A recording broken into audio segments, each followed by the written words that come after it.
And we are live. Hey, welcome to the show, everybody. Just making sure. How you doing, guys? How's things going with you? Here we go. Anywho, today's title is Karma. But before we begin, we're gonna talk. We're gonna show a video of Grandma Sherry's.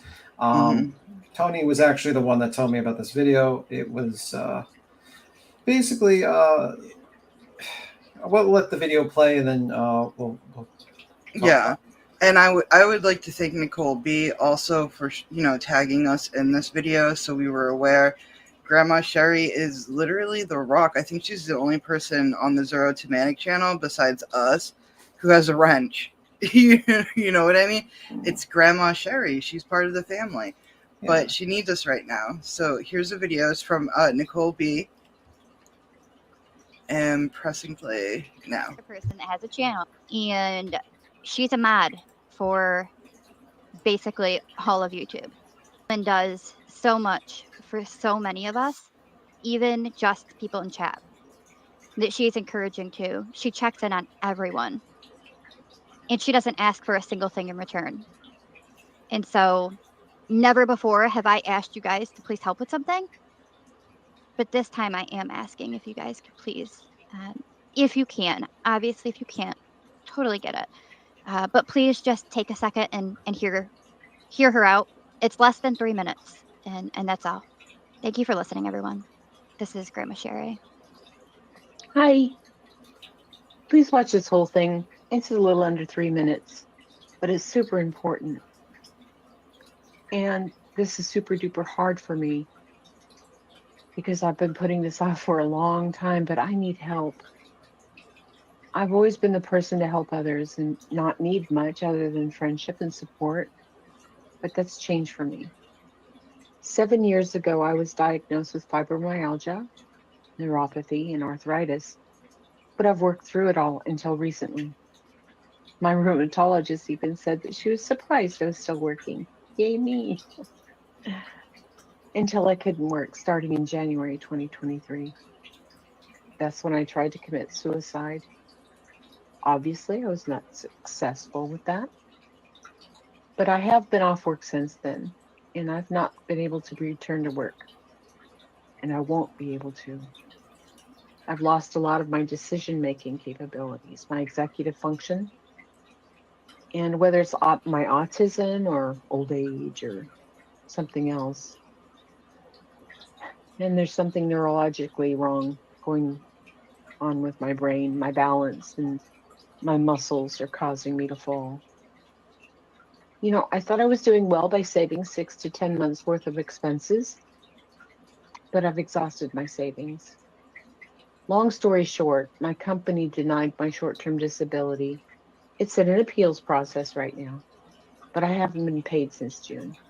And the company wants me to pay them back for the insurance they paid for my time off after May. Good news is I've been able to sell some stuff and I was able to get my Social Security early retirement. Bad news is it's not even enough to pay for my rent, and I'm about to be evicted from my apartment. And I still have emergency room bills from a fall in April that broke my foot. Good news is I do have a disability application in, but we all know how that goes. Mm-hmm. So after much prayer and consideration, I've made a decision. I need to move in with my son in Texas. So I'm moving from Virginia to Texas. I have to get rid of a lot of stuff.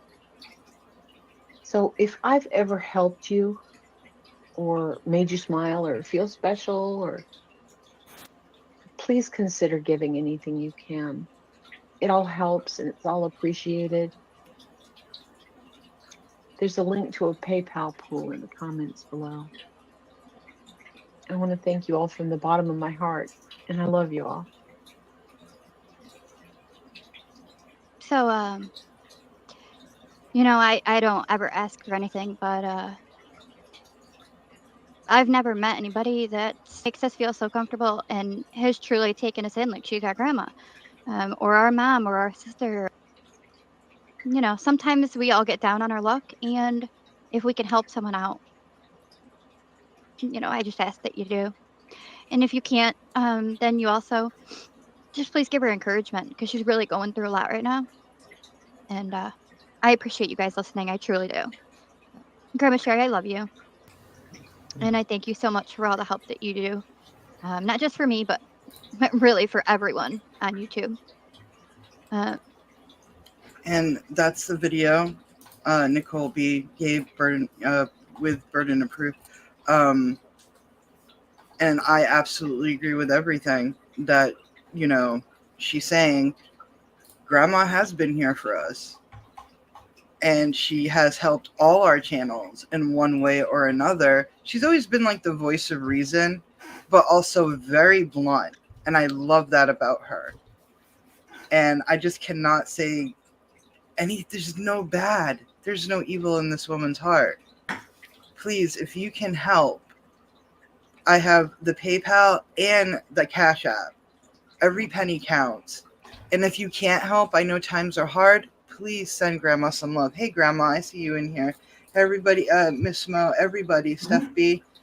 Grandma, thank you for being you. I lost my grandmother in 2021. And in 2022, Grandma came into my life. And she is just like my Nana. So I just can't thank you enough for making me feel handsome every day and making me feel like, you know, I belong. Now it's our turn to make you feel just the way you make us feel. So please help out. Yeah, I donated already. I'm not going to say how much, but I donated already to the Cash App. I didn't have Cash App. I need to get a Cash App now. So I did PayPal. I don't think your PayPal, the PayPal link is actually linked, because you only have the Cash App linked. Grandma, if you can Discord me your PayPal poll or whatever, yeah, I will definitely correct it. Yeah, sorry you're going through hard times, Sherry. I really am. Things will always even out. Yeah, things will even out, and I'm sure, but I'm sorry you're going through this. Really am. And you know what? Texas needs a bright mind like yours right now, too. Look at all the good you can do. Yeah. But anything helps. I think we'll just keep it up. Whenever we do a live, we'll just keep it up for a while and just until Grandma is set and comfortable, that link is going to stay up. And I guess we'll just put it in the bio whenever we do a video, and I'll just do the community tab, Yes. We all hit hard times, and once in a while we got to help each other out. Once in a while, you know what I mean? So It is what it is. And Sherry's been around for a while. She jumps around. She's always been a very positive person, and it's got to help out when you can. We all hit walls. There's nothing wrong with that. That's why we have a chosen family. Yeah. All right. Well, now on to the next thing.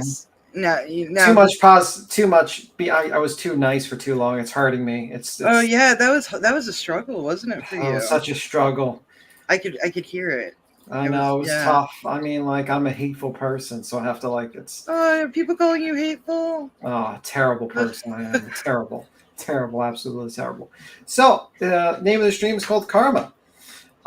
Basically, interesting development occurred with our favorite Fresh and Fit. If you don't know, Fresh and Fit is a successful podcast, which basically the formula of the podcast is to invite IG models or Instagram models to their panels and basically call them all manner of names and basically say that women should cook and say some crazy fucking shit. And when they don't like your criticism of them, they strike your channel. And they were striking multiple channels constantly. Well, it turns out a bit of bad news occurred to Fresh and Fit. Let's listen to their words and see what happened. Right? That was great. But saving you guys is better.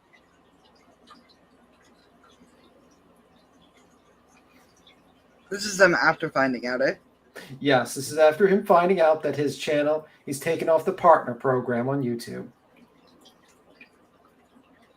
Lead attorney here. People wanted me to react to this. Now, why is that? Fresh and Fit doesn't really care for me too much. What do you guys think about the lead attorney?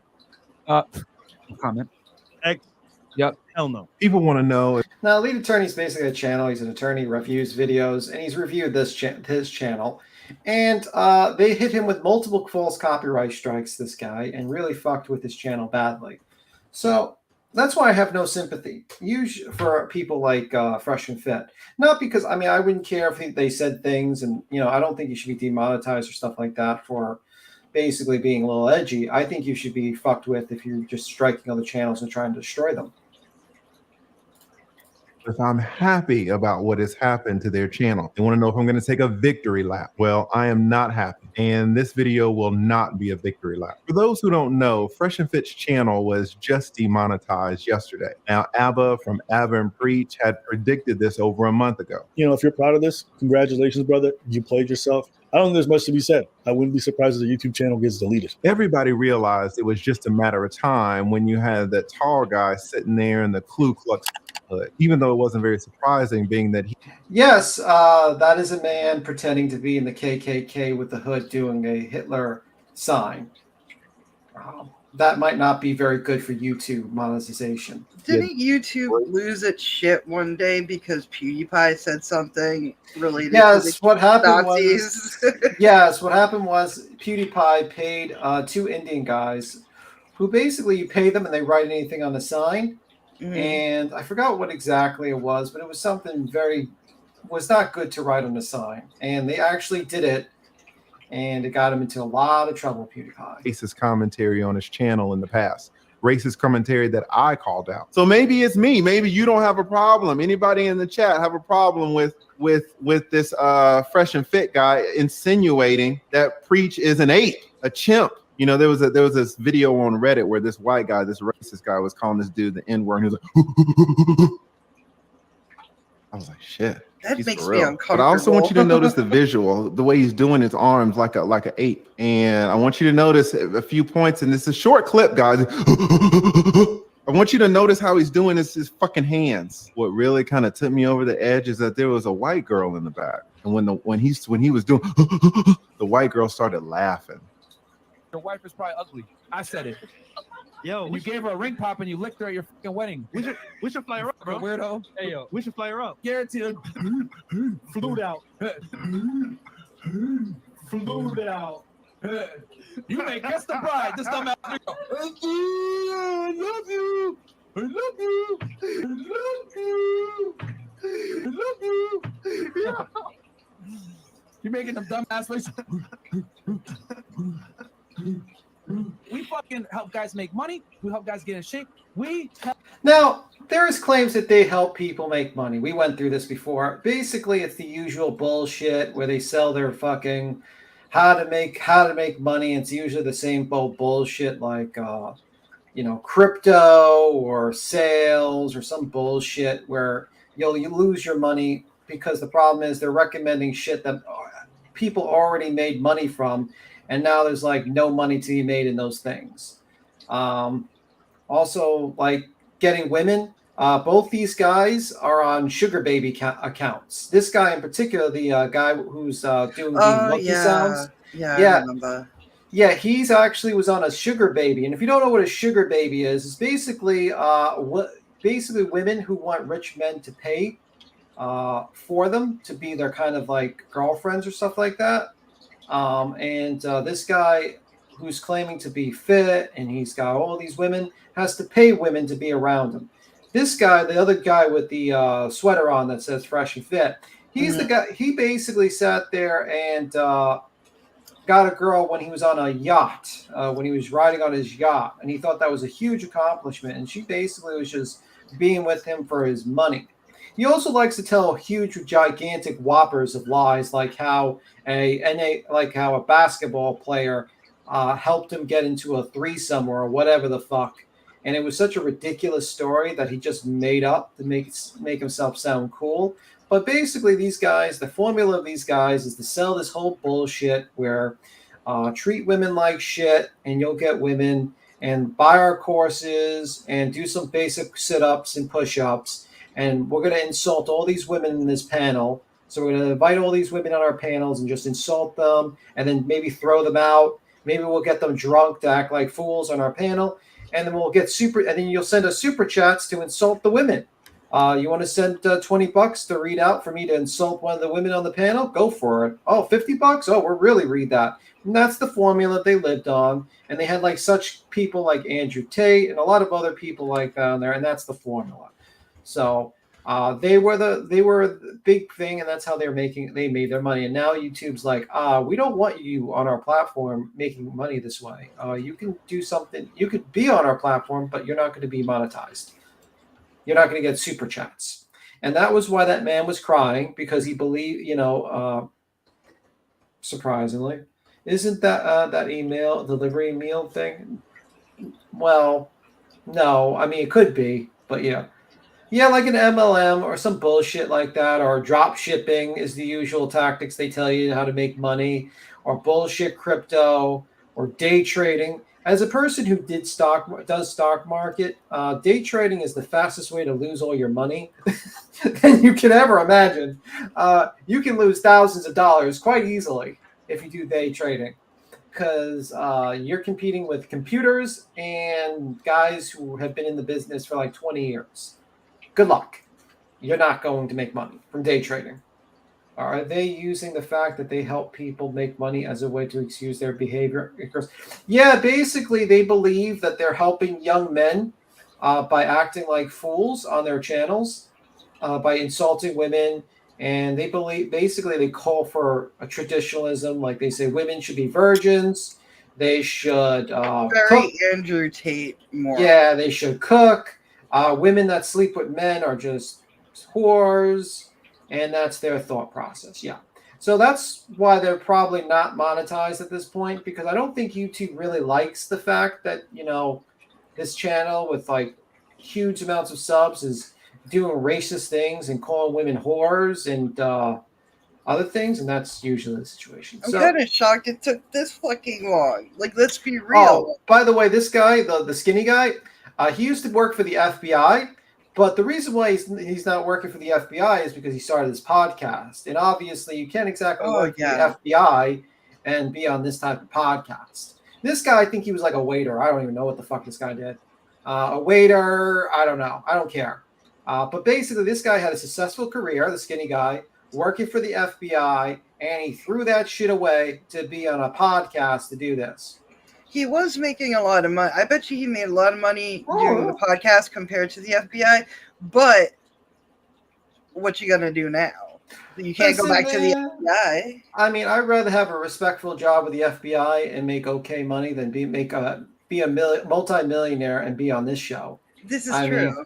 But do you think, I mean, people? And yeah, Grandma. Yeah, like that's basically what they were doing. They were teaching men their own morals to be mean to women, and they're proud of it. It makes no fucking sense. Yeah, I mean, let me see. Let me show you something. Let me see. If you don't believe me, be careful driving, please. Be careful. Let me see. Let me see. 1 second. Myron Gaines. Let me see Myron Gaines. 1 second. Gaines. Sugar. Okay, Sugar Baby. Let me see. You might have removed it because how did... A lot of people were pointing it out. Didn't you point it out to them? Yeah, we did a show on him, and we were laughing at him. We were laughing at him because he was shirtless with a little dog, and he was basically like trying to advertise for women to date him for money. He basically was trying to get women to date him, and he was going to pay the women to be with him. Okay. Help men improve. What the fuck are you dumbass niggas doing behind your shitty ass road shotgun mic? Yo, chat. Put a one in chat if you agree with us. Yo, real talk, man. Look at the white girl. I could tell you niggas stink from the fucking video I'm watching right now. Y'all be sweating in the fucking studio. And y'all standing mad awkwardly close to each other, talking to that shitty ass mic. Hey, what's your take on this preach? I don't know.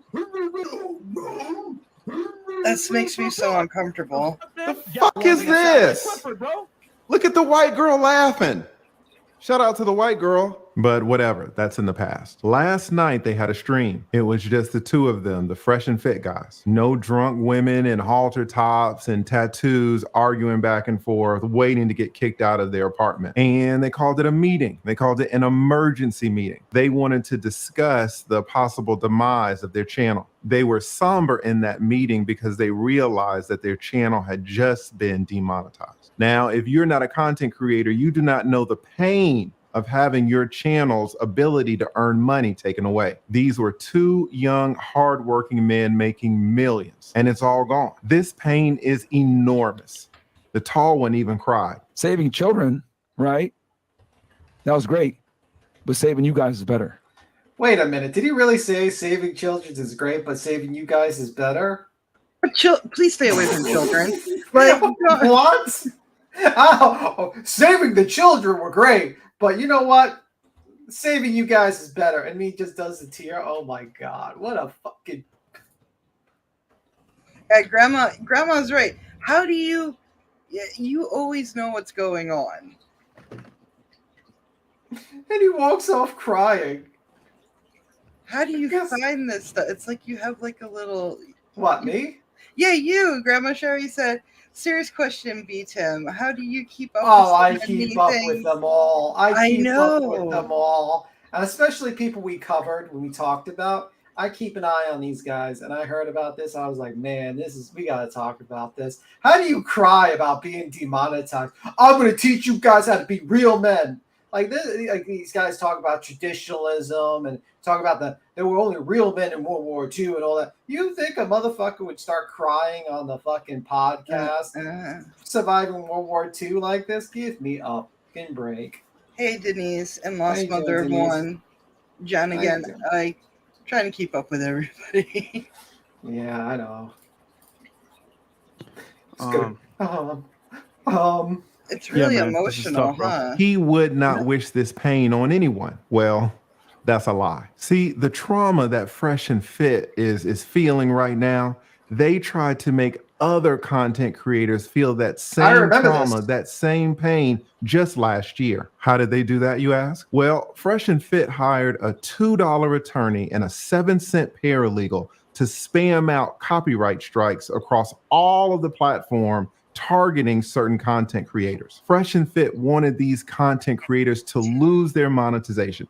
They wanted these content creators to lose their entire channel. They wanted me, the lead, to lose my channel. They wanted me to feel that pain that they're crying about today. They hired that $2 attorney, and that $2 attorney put 10 copyright strikes against me. Let's take a look. This is their... See? This is why I have no sympathy for Fresh and Fit. Fuck Fresh and Fit. They did these false copyright strikes and all that shit because they didn't like the criticism they were getting. So and he actually defended it. I think they got to show a clip of this. But like Fresh and Fit was on Tim Pool's channel. If you don't know, I think Tim Pool, whatever. If you don't know the channel, he basically used to work for a news company. I'm trying to remember what the name, Vice. And basically he decided to do his own thing. He's kind of like a middle of the road / right type of political analyst that kind of like just talks about politics and news, and he puts like a little bit of right wing thing to it. And he's got a successful podcast, and he invites a lot of people on there, and they do like a subject talking. He reads articles. I don't like his content, but I mean, you got to respect the hustle. And he invited Tim Pool invited Fresh and Fit, and he was being confronted with these questions like about these copyright strikes and bullshit. And I think Tim Pool was holding his feet to the fire. I'm not sure. I got to look it up. I got to look it up again, but I could be wrong. It's from my memory. I haven't seen that in a while. What their attorney filed against me says, thank you for your submission. It is under review to ensure it's valid. Here is the information you filled out. Here we go.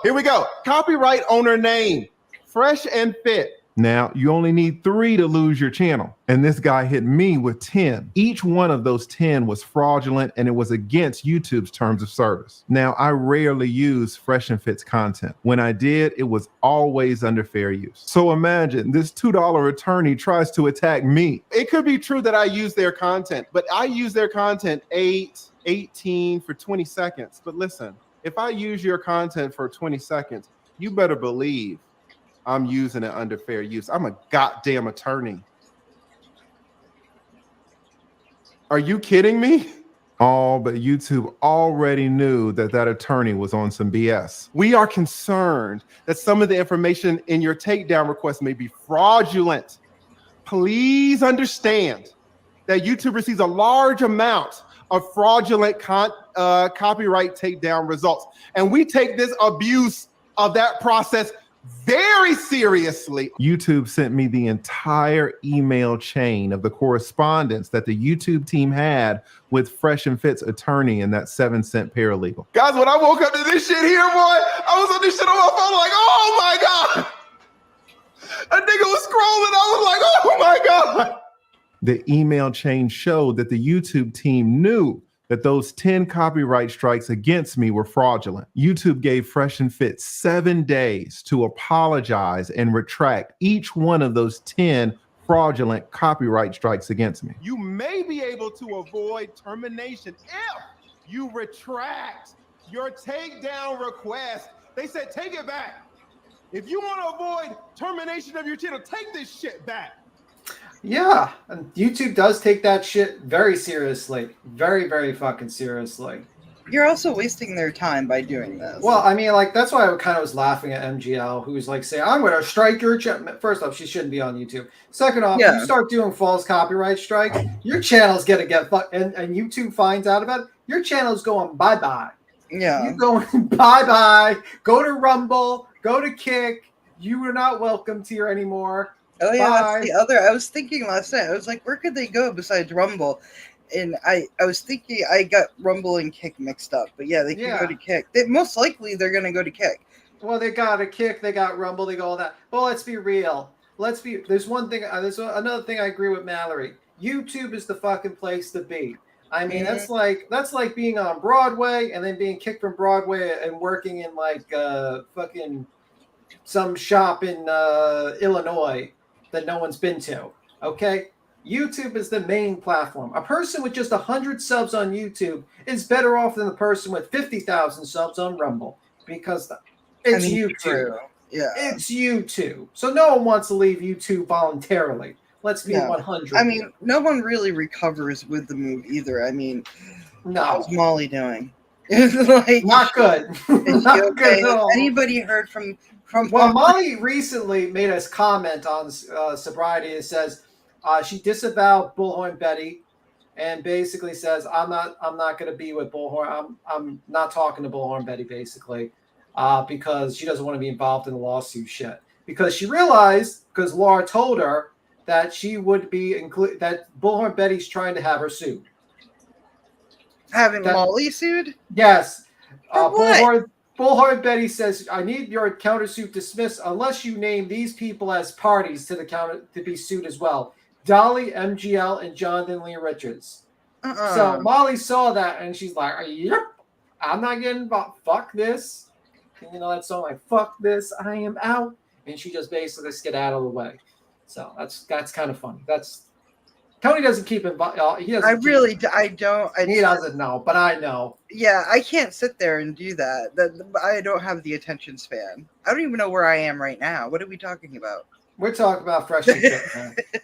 Take this bullshit back where it came from. YouTube warned Fresh and Fit that if they did not retract those fraudulent claims against me, their entire account would be terminated.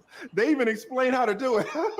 They're like, listen, paralegal, if you don't know how to do it, please reply to this email with, quote, I hereby retract my bullshit claim. They didn't say bullshit. Of copyright infringement, period. The YouTube team. So what happened?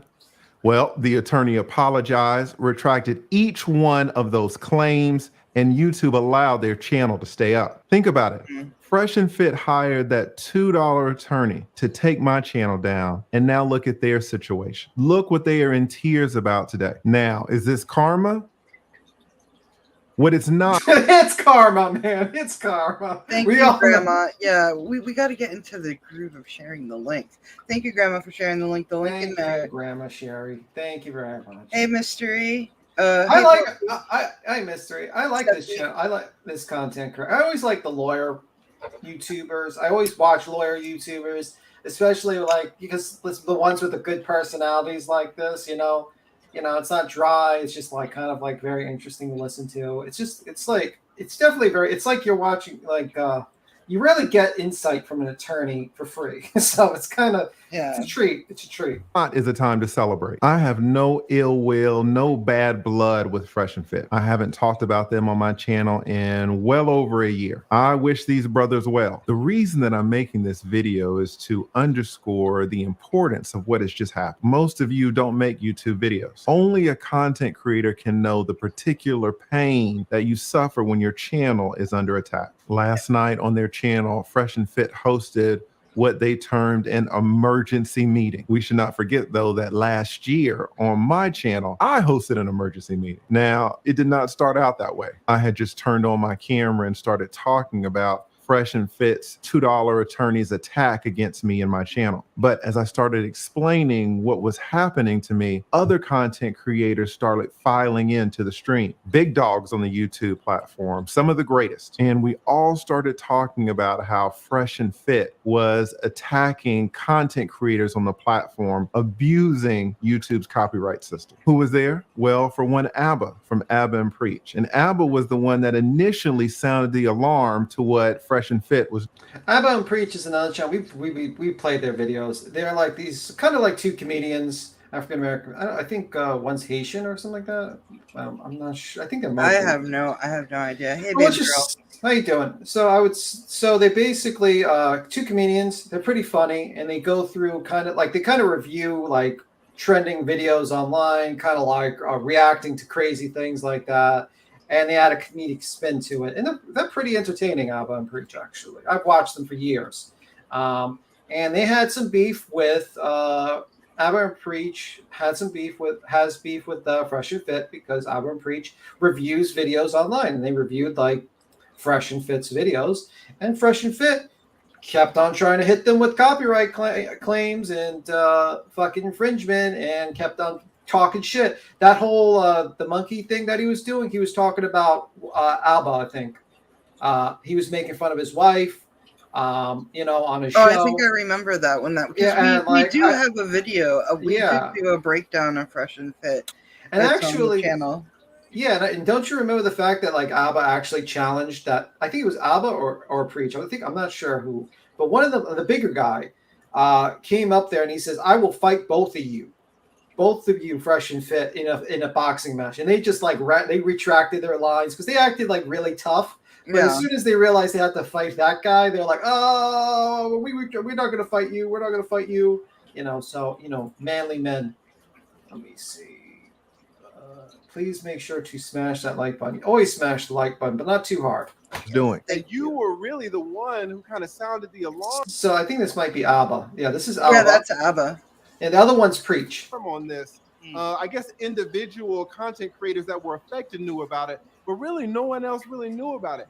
So talk to us a little bit about how this started. Yeah, so a couple other content creators got hit, but they didn't get the email that we got. What they got was instantaneous strike. Then those strong young brothers from Playback showed up, and they talked about what was going on. Can you tell us a little bit about? This is another channel that kind of does what Abba and Preach does. They kind of review kind of shows and stuff like that and react. So they're kind of like a reaction. This guy, Spencer Cornelius, is kind of he does like a financial commentary. Basically, he goes through like grifters, basically financial grifters, and basically reviews their bad behavior and also kind of like what CoffeeZilla does. I was about to say like CoffeeZilla. He does. He's like a smaller version.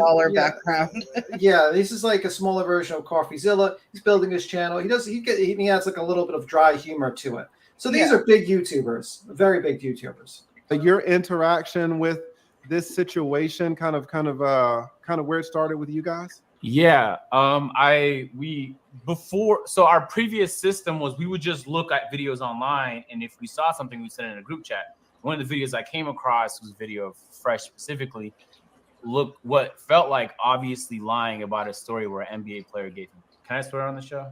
Yes. Oh, NBA player gave him pussy.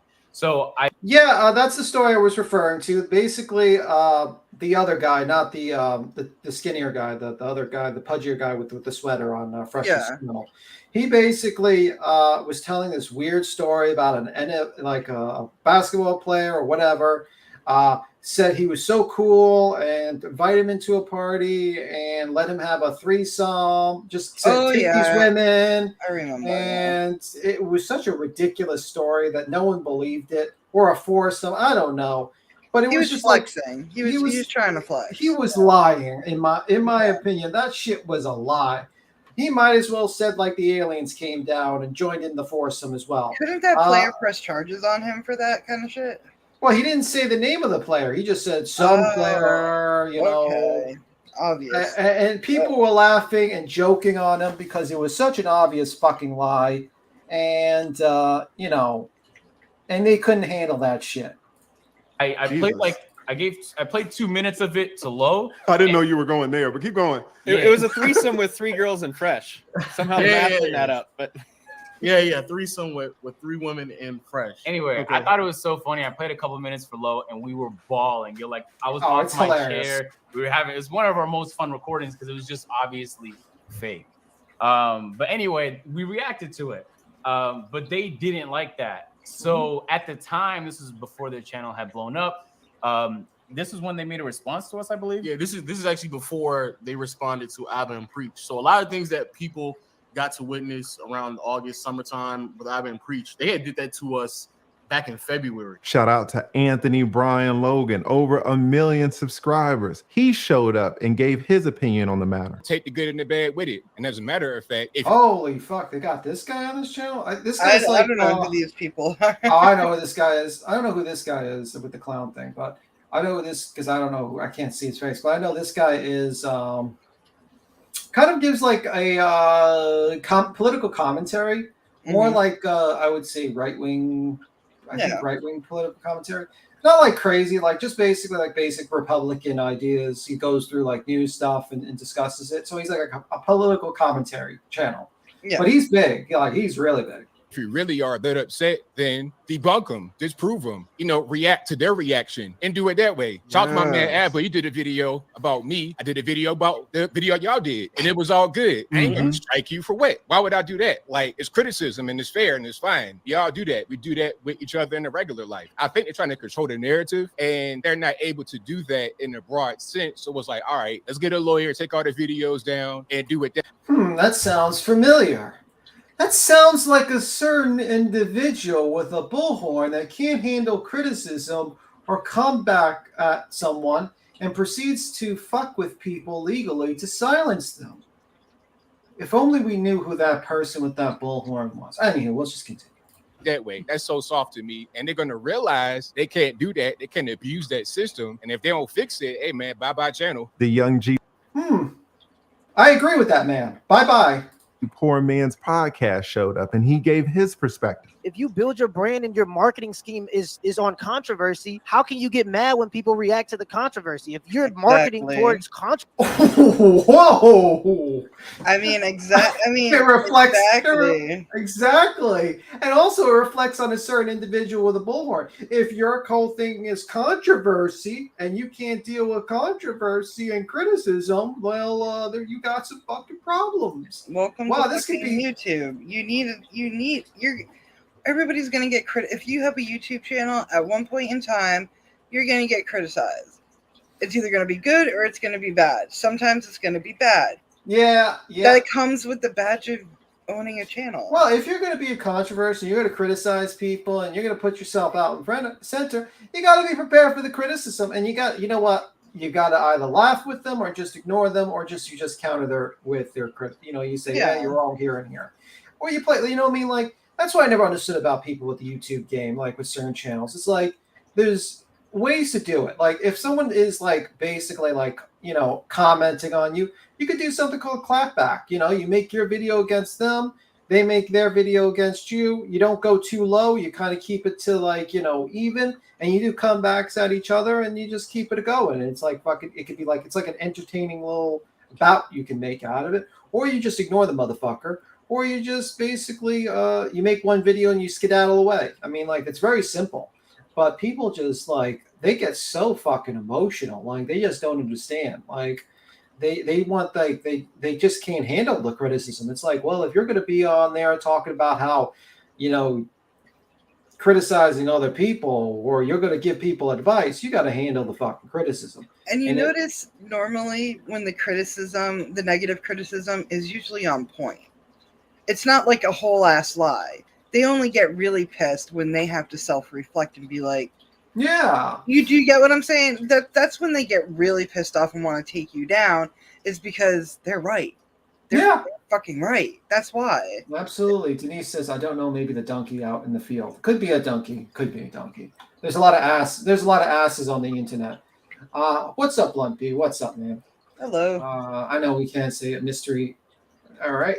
Let's continue. Controversy, then we're giving you what you want when we react to it. Like, look at Lil Nas X. You know, he marketed using controversy. Cool. But he's okay with the kickback. He's built a strong enough audience so that when the kickback comes, he thrives from the controversy. Yeah. But if you're going to build off If you don't know who Lil Nas X, he basically did, I think he's a singer.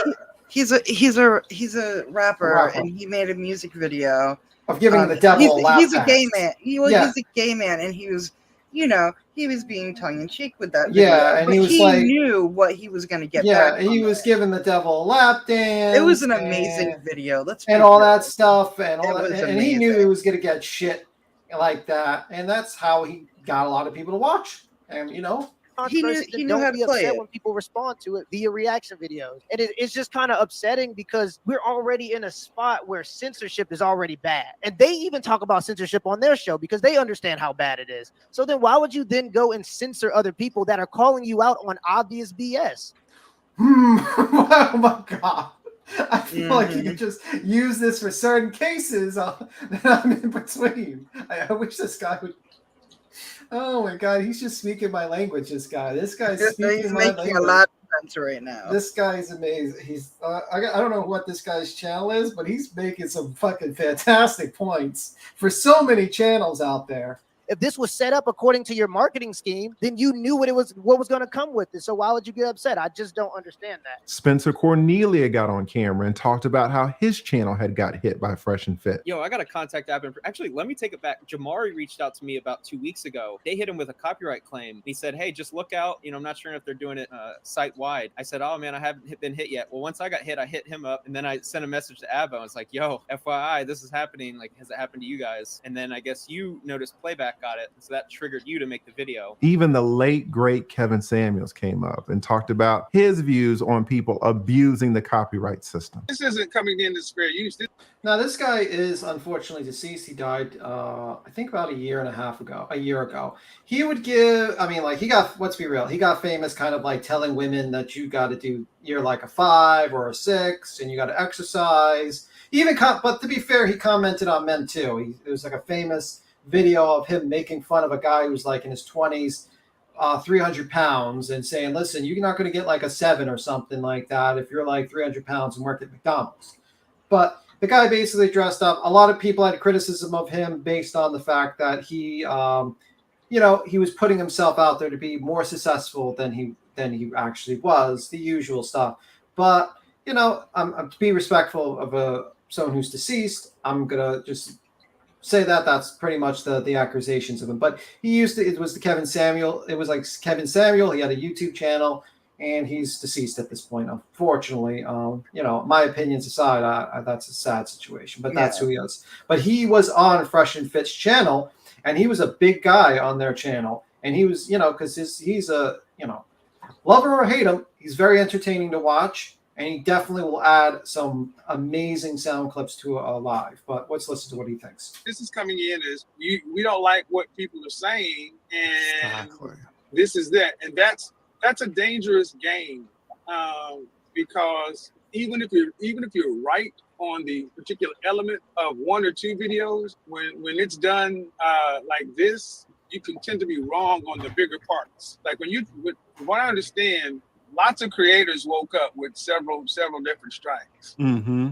I think there's just a better way of approaching it. But I think it's going to be interesting because even though I have my personal opinions on it, I think there will be a discussion about this greater in YouTube. But at the end, you know what? I mean, I would say Kevin Samuel was definitely better than Andrew Tate. Definitely better than Fresh and Fit, I would say.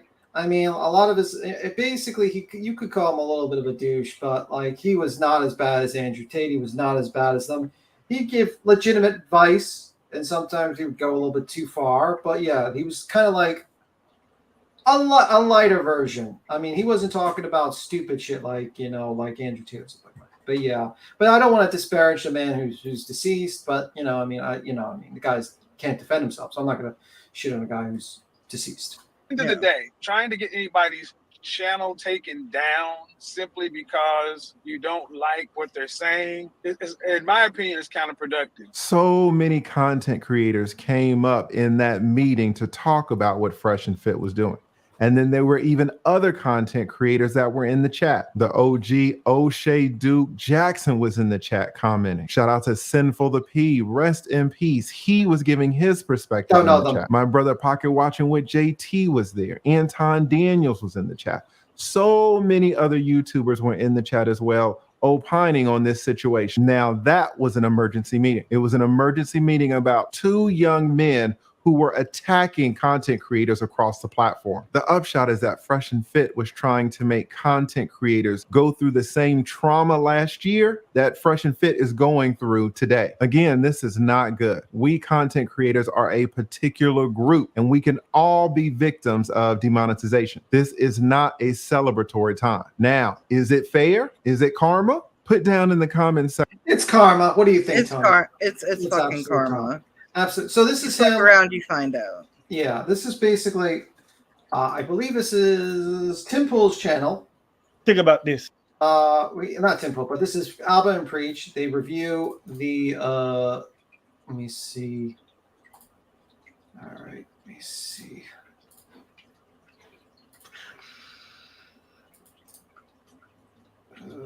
Yeah. Hi, Jen. It's kind of like that. Well, I've never watched it before, but I think that's what Tim was trying to say. Like the truth hurts kind of thing. Let me see what Jen says. So, like, the truth hurts kind of personality I can respect to the extent. No disrespect me. Yeah, I mean, the guy, I would say some of the advice he gave was good because a lot of times, like, his main audience, Kevin Samuel, was women, actually. And a lot of times he was kind of giving women advice on like, okay, your standards of what you're looking for a man is way too high. And he would kind of put them down, be like, listen, you cannot pick 7. Like, I think he says, rate yourself from 1 to 10, but you can't use 6 or something like that, or 7. And he would always catch these women like who just kind of had a little too much of a high degree about themselves, and and he would kind of explain to them like, listen, you gotta go for a lower standard of a guy. You're not that, and he would go into these conversations. It was interesting, some of them. Sometimes he would go too far, and it was just but his main audience was women that we used to watch him, and I believe he was in his 50s. He had his girlfriend. I mean. And people didn't like him. I mean, there's some people that didn't like him, and I get it. People disagree, but that was the situation. So this is Tim Cass destroys Fresh Miami to their face over copyright strike. So the Tim Pool, basically Tim Cast, or Tim Pool is his name, I think, invites him to his channel to basically talk about the copyright strike. We're going to use Abba and Preach's video because they react to it. And this is Abba and Preach who were copyright struck by Fresh and Fit. So it's kind of fair. What's playing? Today's topic. So this one comes straight from Tim Pool's channel. For a lot of people who are super chatting, they're asking vaguely about something that you guys are accused of doing that I don't know anything about, and they're super chatting as if I would know what it is. But I can ask you just the simple one. Adam Griffin says, "Can you ask why these clowns tried to take down Abba and Preach with fake DMCA strikes?" You want to go into it? Awkward. Hey man, hold on. What's this guy's name? Adam Griffin says, "Can you ask why these clowns?" Yo, Adam Griffin, shout out to you because apparently this motherfucker paid money to tell Tim that. Yeah, I remember I sent a super chat to Fresh and Fit. Remember I sent during the live. I sent him like I think it was like a $5 or $10 or it's like a $5 super chat. It says, "Why do you have to hire women to be with them or something like They that?" ignored that thing. They ignored that. They were so fucking pissed. They had like a look on their face because I was just making fun of them because of that whole fucking sugar baby thing. I'm like, bro, you're giving men advice how to pick up women, and you got to pay for women, bro. That's pathetic, man. Like. That's the question. Hey man, listen, some of our fans, I appreciate y'all. Y'all legitimately paid money to call these dudes clowns. So Adam Griffin, I don't know who you are, but if I'm ever in your city on tour for doing stand-up, let us know. We'll buy you a beer. Hey man, it's holiday season and it's just in time. Fresh and Fit are the gift that keeps on giving insight since he was a Fed agent. And somebody asked a question to Tim, and Tim didn't know anything about this, but he still read the question. So what does Tim have to say about this as well as Fresh and Fit? Let's find out. Can you ask why these clowns tried to take down Abba and Preach with fake DMCA strikes? What? You want to go into it? It's a Yeah. It's funny because it's the same that he did when you went on there live and you asked the question straight up. So I just want to ask you about that. Why do you think I might be blue pilled? Well, from what I remember, I'm trying to remember. I would say If you don't know what blue pilled is, it's basically like someone who follows like the Democratic plan and leftist ideas and stuff like that. The red pill is like you're aware of the system and you don't care about the leftist propaganda and stuff like that. So it's like a matrix bullshit thing. They all use matrix. I'm trying to think like which video was. Oh yeah. So what's up? Yeah, I heard you were talking shit on the podcast. What did I say? And then Fresh was like, "Well, actually, what you said." And Fresh threw him under the bus. Fresh is so unaware and lacking in any awareness. Think about this. So basically, we have a lot of people that talk about us on the internet, and some of it is slander, some of it is defamation, and using our content in their videos. And we're like, okay. No, bro, that's not slander and defamation to give an opinion based on facts that you put out there and then make an opinion about you in a video. That's not slander and defamation. Slander and defamation would be like me stating you run a you work for the cartel. I'm using a very light example just in case. You work for the cartel and you've taken over Mexico. I have no facts to support that opinion. That would be slander and defamation because most people believe the cartel is probably not a positive thing. Most civilized, it's a crime. It's a criminal activity to be part of a cartel. So if I said you were part of a cartel with no basis of facts to support it, with my opinion, that would be defamation. Obviously, this is an example. Don't sue me, bro, but that's an example of what's, say, defamation. Criticism over the facts that you put out on the internet and reviewing it based on their opinions using the available facts is not defamation or slander. You fucking moron. Cool. We've waited out for a while for you to stop. You're still doing it. So, you know what? Cool. Now we're going to take legal action against you because obviously we're attacking our character and our integrity. So at that point, hey, it's all fair game. Yeah, I mean, yeah. Okay, so I want you guys to repeat what he said. He said, yeah, we did copyright strikes against you, saying you misused our content. Why? Because you attacked our character. See, that's two separate things. Okay, when you do a copyright strike, then that's the belief that they stole your materials. Like, let's say I re-uploaded a whole video of Abba Preach on my channel, on this channel right here. That would be something with a copyright strike because I'm stealing their content. Defamation and slander usually is a separate thing. It's where you kind of send them a letter and says, hey, this video so-and-so at timestamp so-and-so defames my character, puts out false information about me, and defames me. I want you to remove this right now. Oh, you don't want to remove it? Well, then I'm going to sue you now. That's how you deal with it. So they're using the copyright system in their channel to basically silence criticism, and they're and with their own, they admitted it on live that they misused the copyright system. Because you're not supposed to use the copyright system because you believe someone's defaming you. Use the copyright system if you believe that they're stealing your content. Criticism, and their response is, let me file a DMCA strike, which has nothing to do with criticism. Just remember this. Let's keep hearing. Simply put, if someone breaks into your store, Hi, Boston. and takes a broom off, you have a hardware store, takes a broom off the shelf and starts beating you with your own broom and won't leave and does it for 4 months, what are you going to do?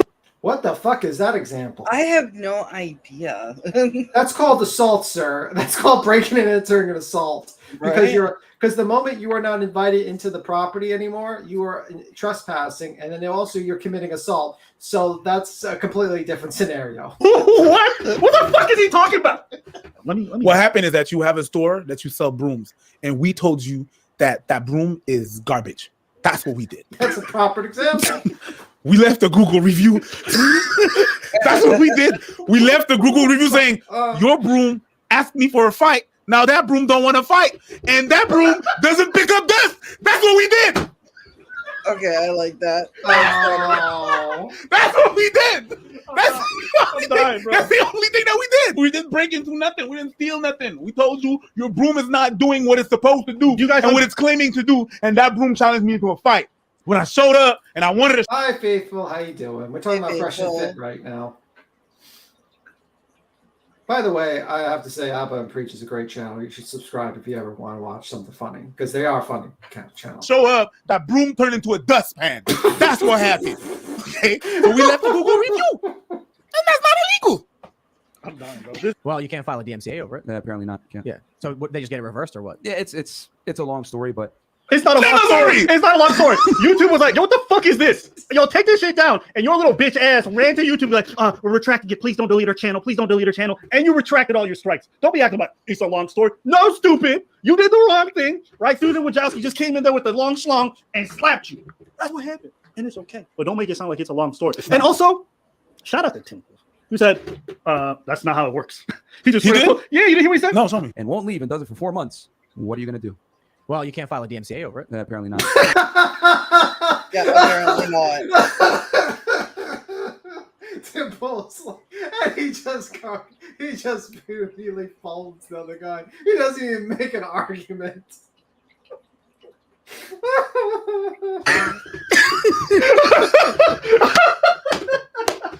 Yeah. Tim's like, well, you can't do what you guys did.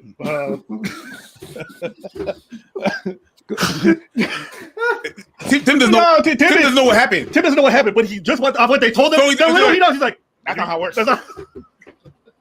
If you want unbiased from someone that didn't know what happened, then there you go. Tim's like, that's not what happened.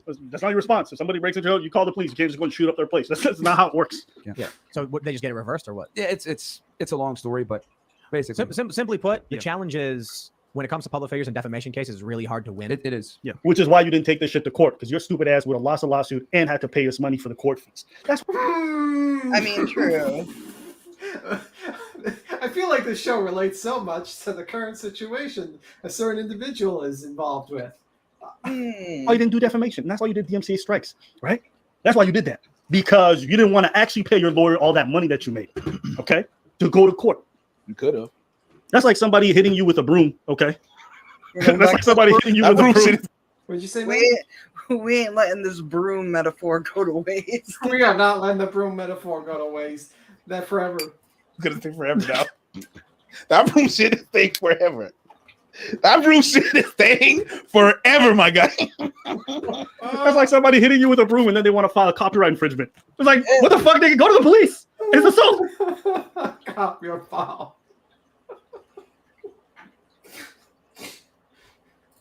Wrong court, stupid. This is the type of dude to go to family court because He was about to do something fucked up, but he He's stopped. like, no, the camera's I on. downloaded your Yeah, the camera's on. I can't say this shit, man. And that's happened to me too. It's happened to me. video, and then I started just playing clips while commenting on it, it's fair use.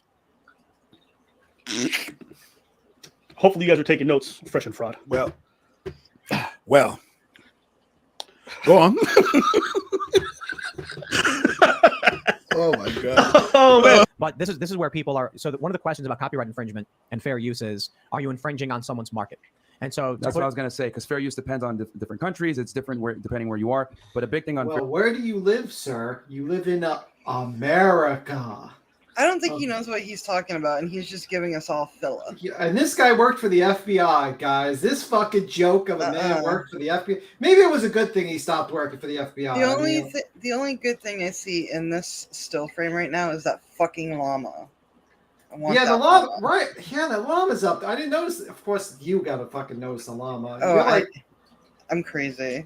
Yeah. Fair use, where it hurts your ability to get protected by fair use, is are you hurting that other person's ability to profit from their own product? But did this guy go to the same school Bullhorn Betty went to? I mean, no, that's not how it works, sir. I'm sorry, that's not how it works. This is specific. It basically means like if if you're a photojournalist and you sell photos for a living, and then you post a sample on Twitter, and you say to license this photo, buy it here, and then people start posting it everywhere, now you've got Yes. copyright infringement, because even though it's online, even though it's newsworthy, and even though people are commenting on it, they're infringing on your market because you directly sell this content, which means you said license it from me. If you guys do a publicly available show and people post it and comment on it, you got no case. You can't DMCA it.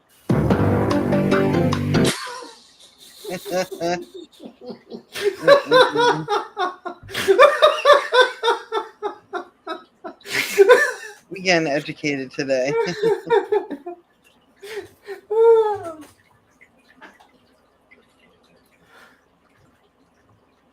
Okay, what's happening is Fresh and Fit is basically a podcast that got demonetized because their show is trash. They basically just insult women, give young men terrible advice about how to be a man and how to make money, and also basically false copyright struck multiple channels. So eventually it caught up to them. And they also had a guy with a KK thing on his head doing a swat like a Al Hitler thing or whatever fucking thing with his hand, like a salute for the Hitler. And that they thought that was going to get them monetized and keep them monetized. So eventually they got demonetized, and now we're talking about that, and we're calling it karma because it's coming back at them.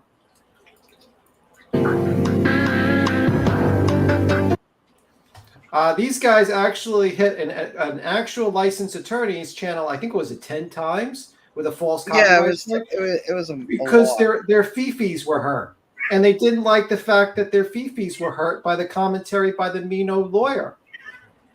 Hold on a second. Are you yelling at me? Well, that's Tony's cat or cats. I don't know. It's Boogie. I'm sorry if you hear a cat yelling. They learned how to yell at me, and I don't know what. Could be worse. It could be Queen's pet, like birds. God, I used to have birds. I know the feeling. Smell that? It smells like bitch. That was pretty good. You know what I'm gonna say? I smell pussy. Is that you? That's all killing me. I smell pussy. Is that you, Fresh? Yeah, I mean, it depends on where you are. I will just say this, just so we can put a bow on it, is we successfully removed a bunch of videos on that that were not protected by fair use. Oh, so they're celebrating the fact that they removed smaller channels because they didn't have the ability to fight back your bullshit copyright, your false bullshit copyright. Yeah, because he said in the beginning of the video, somewhere in the beginning of the video, where the bigger channels had a right, like they had time to fight, but the smaller channels, they just got an automatic strike. Like there was no appeal, no exactly. nothing. And that's Yeah. fucking bullshit on Yeah. YouTube's part as well. Unfortunately, like if you're a big enough channel and you go after smaller channels, they take the word of the bigger channel, unfortunately. It was a question. The question was about us. You want to see? He still wants to come out as a winner, even though he was completely in the wrong. Right? That's how potato this guy is. That's how potato is. He's trying. He 100% did the wrong thing. Did a DMCA strike for the wrong reasons, and then try to come out like we did successfully take down a few videos. Yeah, you did. You gave a couple of people strikes, and I hope Tim Pool looks into that. All right, the fact that this dude's abusing the copyright system to silence people who are criticizing him. Because if you really think about it, what we do is what Tim does. Tim pulls up news articles from all kinds of different publications. Oh, you think someone's going to scream that these guys are haters or Drama Channel because they do criticism? Oh, I guess not. Trashes the person who writes it or says good things about it. But basically, Tim, to his audience, will read out certain articles and be like, this is what's happening. But that's what he just explained, yeah. What that is what we do. Right, whether you're reacting to a video, a news article, a press briefing, whatever it might be, okay? When these are publicly available things and you are reacting to them, right, and sharing your input, well, what Amru, the Fed, all right, Mr. Fit, what he did to these YouTube channels could easily happen to Tim Pool. Right? Because the argument is usually, well, you know, if people say bad things, you don't think Tim criticizes people's journalistic ability? Definitely. People's writing? Definitely. I ain't mad at that. I'm saying it's fair use. My whole point being is that the very thing that Fit is trying to take down with these fake DMCA strikes is the kind of content that Tim Pool makes, and that they make too, because they be reacting to videos on their channel all the time. You know, it is what it is. You know, we don't have any animosity towards these guys. It's just like, hey man, we don't attack anyone else. We don't make hit pieces on anyone else. Anything that I disagree. I seen your podcast. You do tack pieces on a lot of fucking motherfuckers. What's put up was taken down out of respect to those other content creators and for people to continue making content on us. Negative. That's a lie. You took it down. We just seen that other guy read a letter that you basically had to retract it and basically apologize because you were worried about your channel being deleted in 7 days. For months on end. It's just like at some point, it's like you got to defend yourself, right? So Then This guy sounds like a man version of Bullhorn Betty. Like, what the fuck? You got to defend yourself from the criticism of all these mean channels making fun of me. Bro, shut the fuck up. defend yourself. Then say what you got to say about what's being said. Not the people, but what is said. Don't go. Oh, agreed. How about you say defend yourself against what is said and not go direct attacks on people? That sounds familiar. What do you think, Tony? I would think the logical thing to do is to be, let's be real, they like to bicker. These channels they do like to bicker. Why are you doing DMCs and shit like that when you can use this as content? Oh, bye, Mystica. Have a good one. Have a good one. Be safe. Yeah, I mean, yeah. All around the bad being like, we're going to try the legal thing and we're going to try the legal thing and abuse of the system. That's not defending yourself. You're trying to shut people down and censor people. Yes. Yeah. Trying to shut, certain other cases. Because we hurt your That's what you're feelers. Trying to do. That's it. Yeah, and at the end of the day, the critiques are still there. Everybody's saying, well, they did a 5-hour live stream. It didn't address any of the stuff that I gave a shit about. This man's still asking women to throw the pussy at him if they want to come on the pod. No, they didn't debunk that. All right. Yeah, that was another criticism. Basically, these guys have been criticized, Fresh and Fit, of basically if you want to be on their podcast and you're a woman, you have to sleep with them. Ew. What is ew? And there was one woman that came out that said, yeah, that she showed the DMs of him trying to basically get her to sleep with him. That the Fed guy.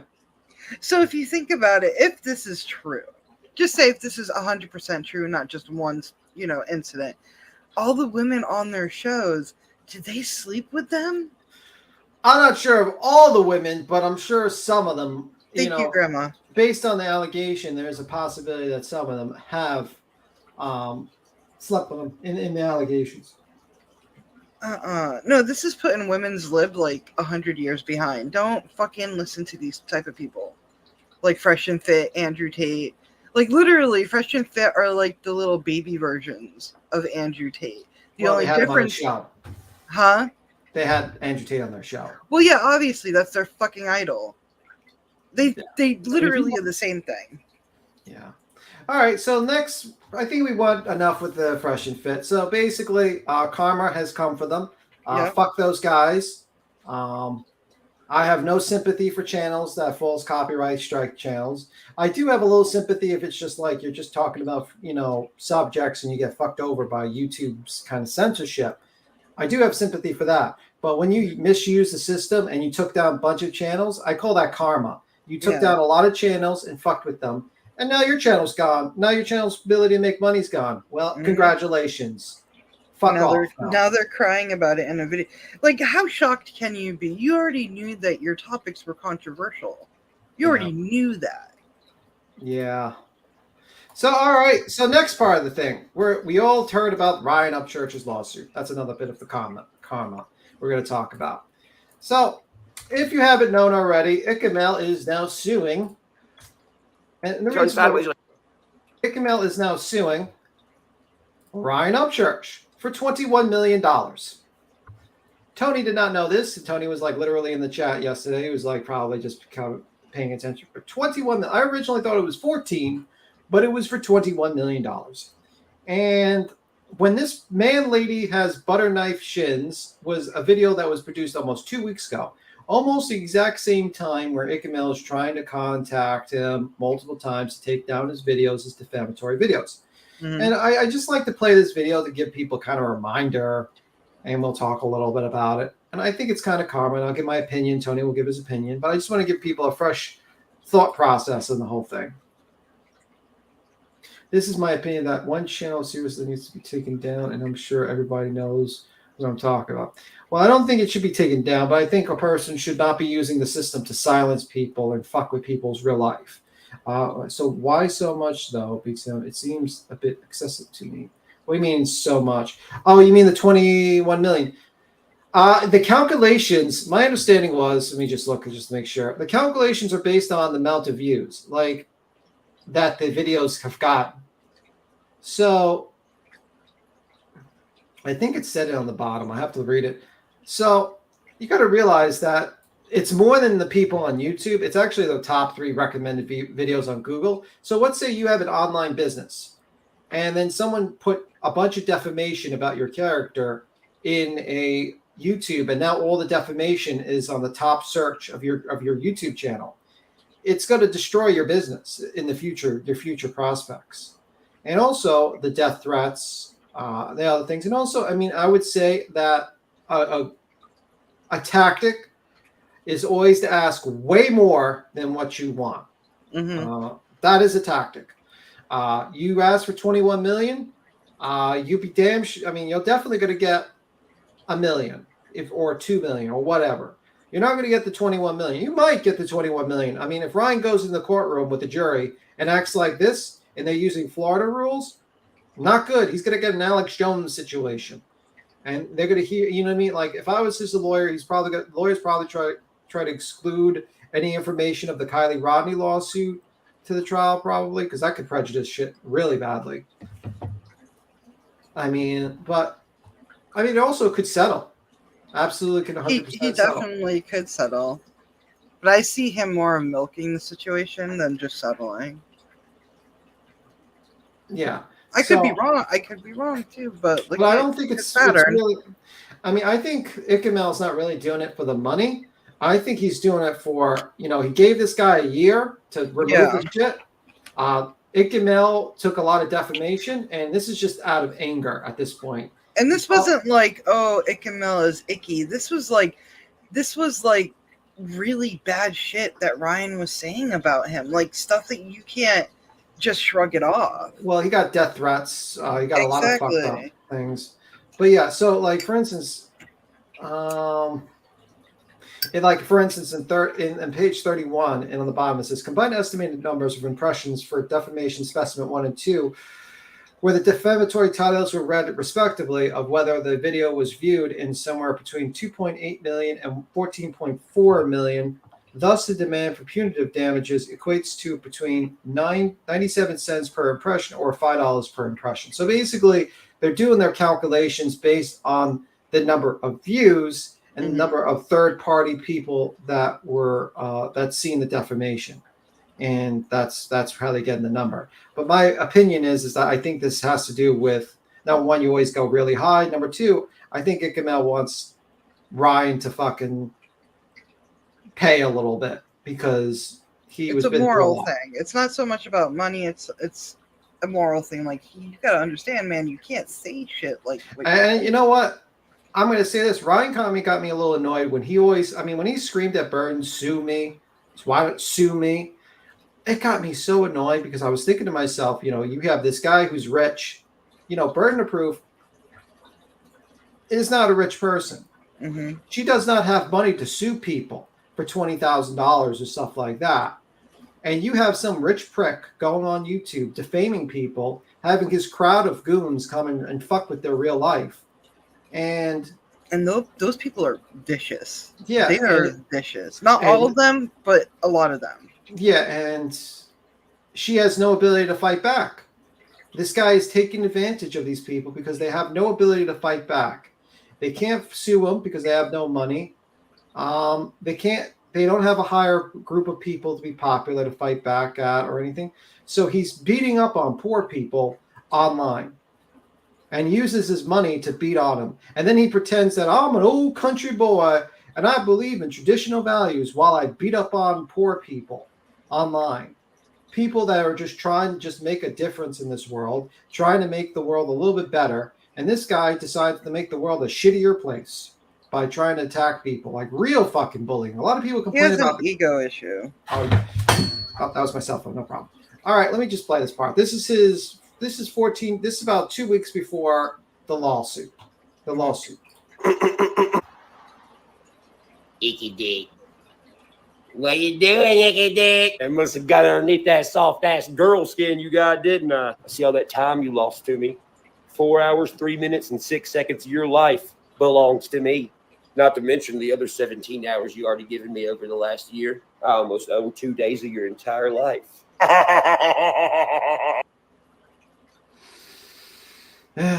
Ryan, the one thing I have to say is Ryan is the gift that keeps on giving when you do like stops of his Like he has herpes. No, not like herpes. Jesus fucking Christ, man. Herpes, the gift that keeps on giving. Oh, Ryan. Ryan's the herpes of YouTube. There you go. Yeah, the gift that keeps on giving. Yeah, this did not age. This is only 2 weeks ago. So, I mean, this is like probably a couple of days. I think it's like 2 days before the letter was actually received by his lawyer. Right, Nick?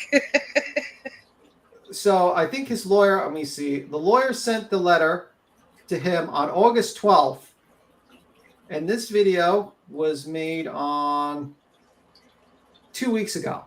So 14 days. So this is like 2 days before, what was it? So 14 days would be 22. So it'd be like 4 days before the actual letter was mailed to him about removing the defamation. So that's kind of interesting. I know it's eating y'all up. Icky Dick. And all of true crime. Let's look at your numbers, cuz, and see what they're doing. Woo! 3 days, 11,000. Sheesh. Trending. 8 days, 12,000. Woo! Getting up there. 12 days, 6.9 thousand. Killing the game. 3 weeks, 5,000. God damn, this channel done shitted itself. Look, Icky Dick. That's because it's true crime. True crime you don't get tons and tons of views on true crime unless it's you get really lucky. Yeah, like get really lucky. What do you do for a living, bro? Go on. I'm just curious because, like, your numbers, when you do the math, even like at the top dollar, you're making like $42 a month. I don't get it. I mean, I would ask you, what do you do for a living? But you live in front of your camera, so we know what you do for a living. You breathe.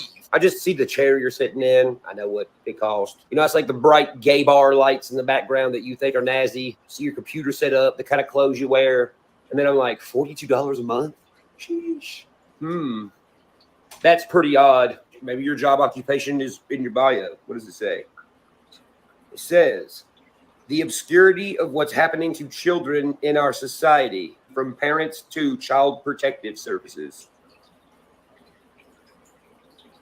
All right, then. I cover the latest news until I come across a story that really touches people. All right, I'm done reading that description of stuff. Don't worry, Icky Dick. You can always go back to being the president of a lightweight mall kiosk that sells. Yeah, you see what I mean? Like his insinuation. Not very smart. He's just so cringe. I hate that can't you do a video without having chew? He has chew in his mouth. You can tell. I think that's tobacco. Yeah, that's what chew is. Yeah. Oh, well, you know me. I'm not. Yeah. Well, yeah. I don't know the sayings, man. You're the street I'm the smart rebel. one. I'm the bad boy.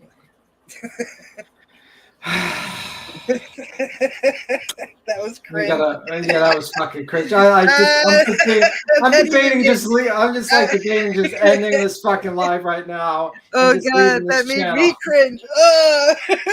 Like I decided to just leave this channel immediately after that. I want to leave. Can I go? Get the fuck out of here, man. Holy fuck.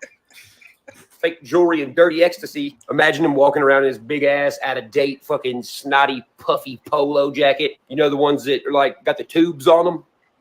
Like it's like tubular this way, all the way down. Hella out of date. Like, damn, I knew you was a little fuck stick, but I think he's gonna just walk around with a fucking ribbed condom as a jacket, smelling like an Egyptian headache. Icky Dick always sad. What's wrong? Did your hookah bar get shut? Smelling like an Egyptian headache. What the fuck is that?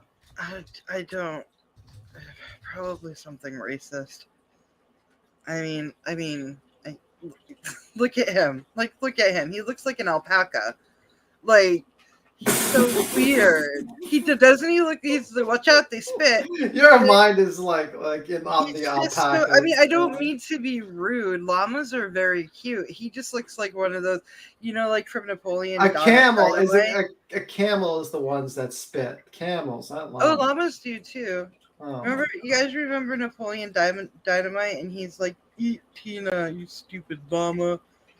That's what goes through my head. Look at that picture though. Yeah, that definitely is interesting. He needs to cut that fucking thing off. He has a chin. You don't need this. You don't need this. You have a chin. Get rid of this. Get rid of the porno mustache. Fucking. And if you are gonna make a beard, it's got to be a whole beard, man. It's got to be a whole beard. That's what you need.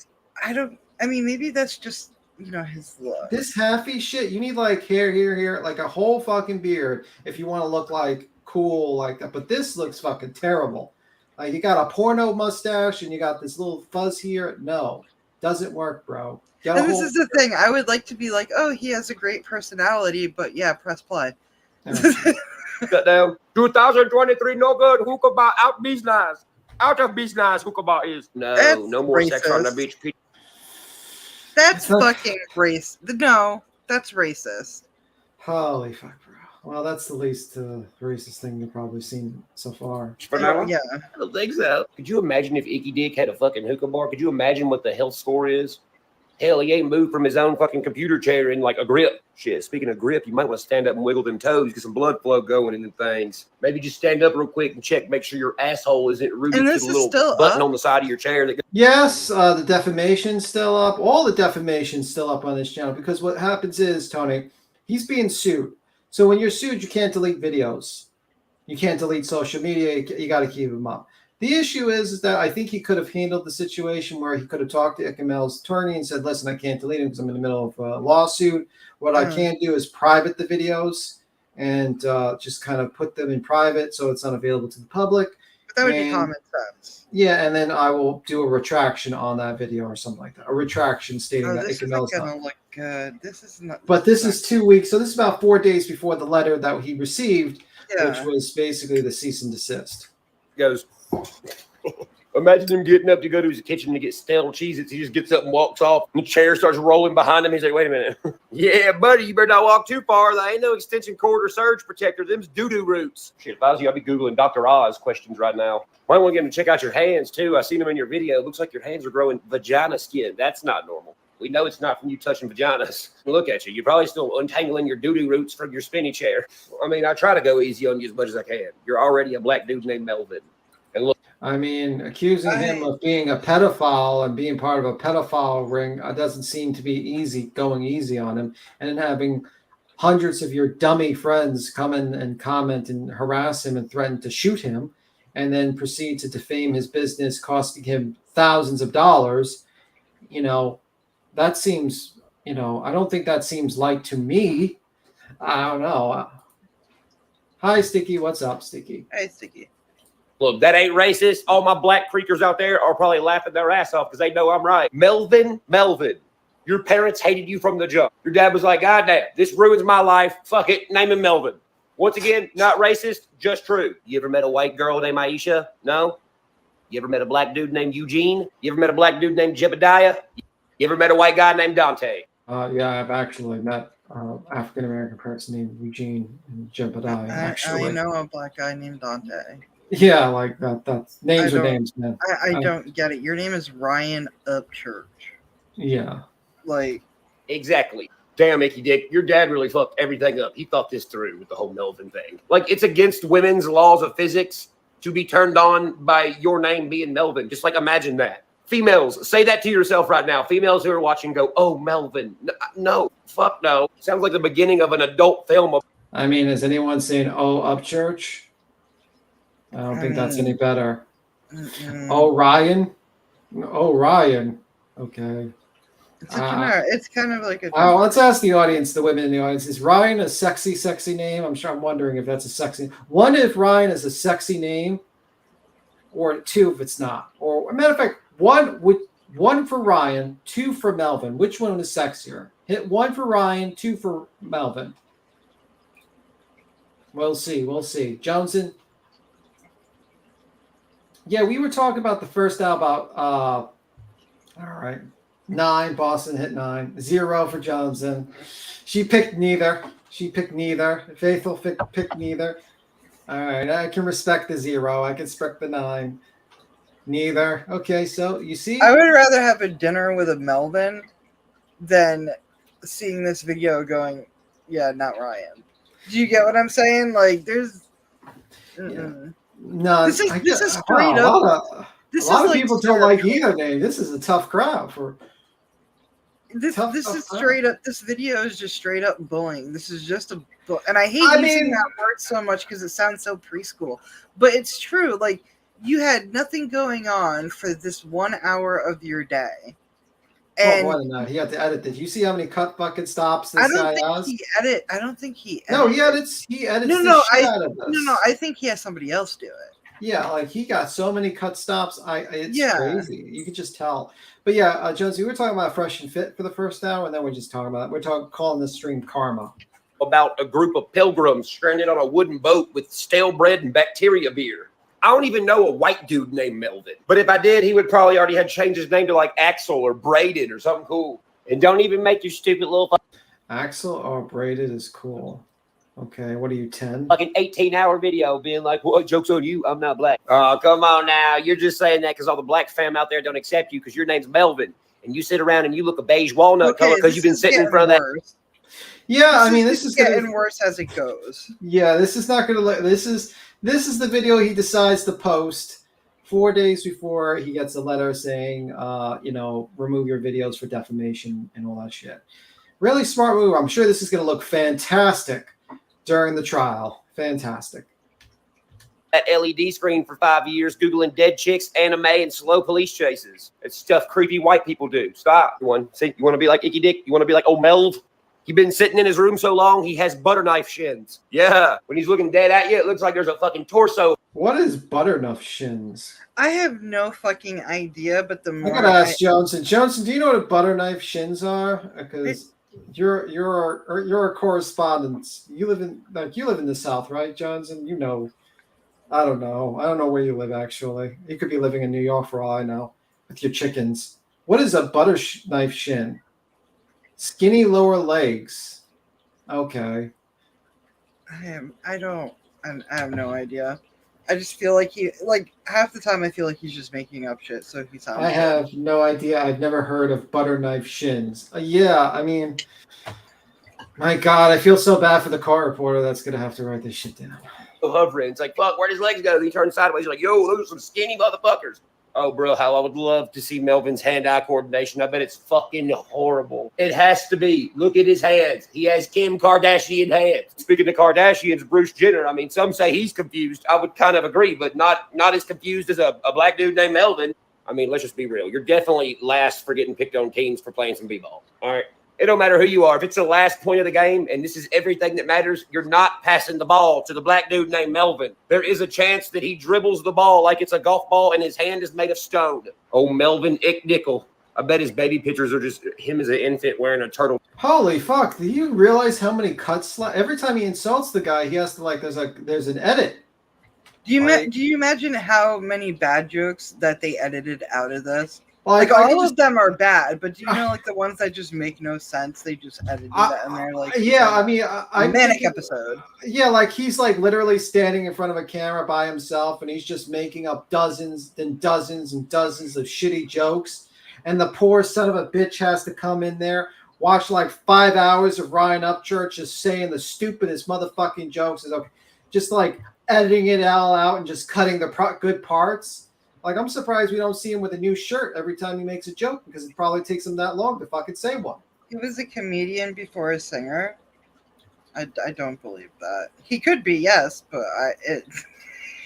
now that's the funniest shit I've heard in the last 10 minutes. Oh, Melvin Icknickel. I bet his baby pictures are just you see that? And his hand is made of stone. Oh, Melvin Icknickel. I bet. You see how like that fast edit, like yeah. Like, oh my God, how do you have to edit the fucking video so much because you can't think of something funny?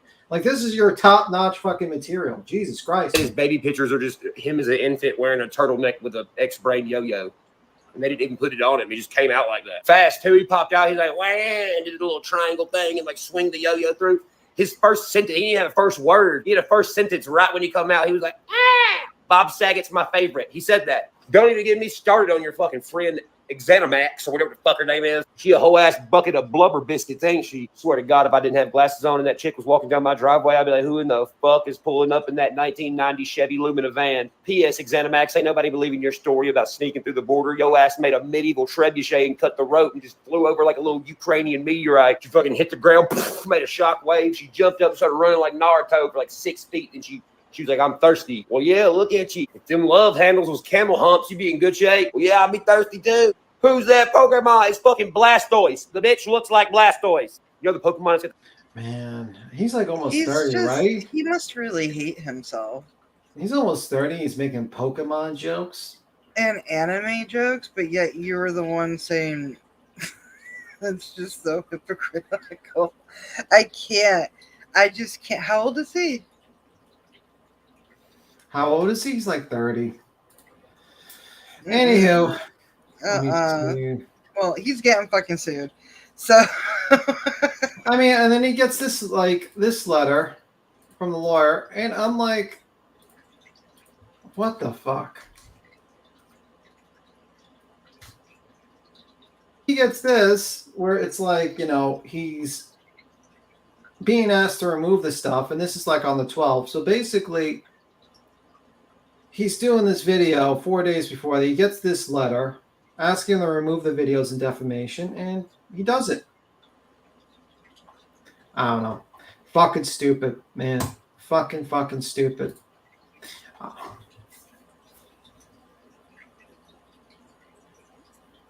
yeah, I have no idea what's going on in the comments. Yeah, let's see. But yeah, just calm the fuck down. Yeah, when I saw the videos of Zanime when everything was going on, she doesn't look big at all. But that's the thing. He's reaching. And that's what he does. He reaches. It's his thing. It's just who he is. I mean, like, the guy is basically decides to defame people for a year, uses money to basically, as a bludgeoning device to attack people.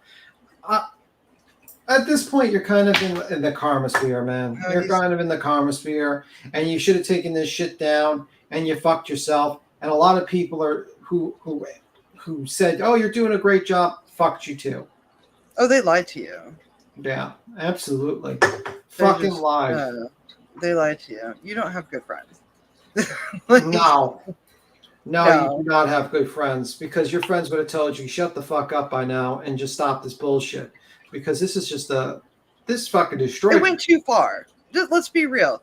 This went too far. Whether you like him or you don't like him, you have to sit back as a sane human adult and go, okay, this is too far. Yeah. This is way too far. Yeah. So whatever comes back to him is what he sent out. Karma isn't something that we think people deserve. Karma is what you do. You bring your own karma. I mean, what gets to me, like, really, really gets to me when I was reading those messages from those random people that just basically said those terrible fucking things, and I was reading them. I think he's gonna settle Blunt B. I just think he's gonna Well, I think if he's gonna settle, he's gonna have to remove the defamation, and he's gonna have to make a retraction. But he could have done that for free. But now he's going to have to pay all this money. Fucking stupid. I mean, the dumbest thing you could think of, he did. And he's, everyone that sat there and just gave him like, oh, this is great advice to just act like a fool. Yeah, Terrible advice. I agree with Boston. Nick said, play stupid games, win stupid prize. Exactly. Yeah, I mean, you can have online beef with another creator. I'm not saying that it's always going to happen. But why take it that far to make ridiculous lies up to play into your narrative? It makes no sense whatsoever. And the thing is, though, Ryan has a career. I don't like his music. I'm not a fan. But that's neither here or there. I'm not a fan of his music. I don't like country. I don't like country rap. But he has a career and he has a fan base. Why isn't he nurturing that and stop humoring the other things? Well, I mean, realistically, he's famous because he makes music. And he's famous because the guy basically sits there and he found a new way to advertise music instead of using the traditional way to advertise it and get fucked over by these guys stealing his money, basically. Respectable. But the problem is that he sat there and he's listening to these people who do not care about him. Like, honestly, I don't know. If I was friends with Ryan, I would be very worried about this guy. I would be like, listen, bro, you're going to fuck yourself over. You're going to get sued to oblivion if you keep on doing this. And I would have probably would have told him, like, hey, you know, stop it. You're going to destroy yourself, man. And people didn't care. People were too scared of saying things like that. Well, people like to see a train wreck. They never want to be the conductor, though, like the person driving. They don't want that. But they will definitely steer you into a wreck, and people fucking love that. If he just stuck to his music, I'm not saying he's not allowed to have opinions. I'm just saying nobody is allowed to make baseless claims and full bright lies. I can agree with you, Texan. No one's a legal expert. There's a lot of things in this case that is going to be at play. One of the things that are going to be in play is it going to be Tennessee rules or is it going to be Florida rules? If it's Tennessee rules, there's going to be caps. There's not going to be no caps. So that's going to, like, if Ryan's lawyer sets it up for Tennessee rules, then you're probably going to see like a $750,000, $500,000 cap, a max. So you're probably going to see like a maximum of like, let's say 1.2 million or something like that, or maybe lower.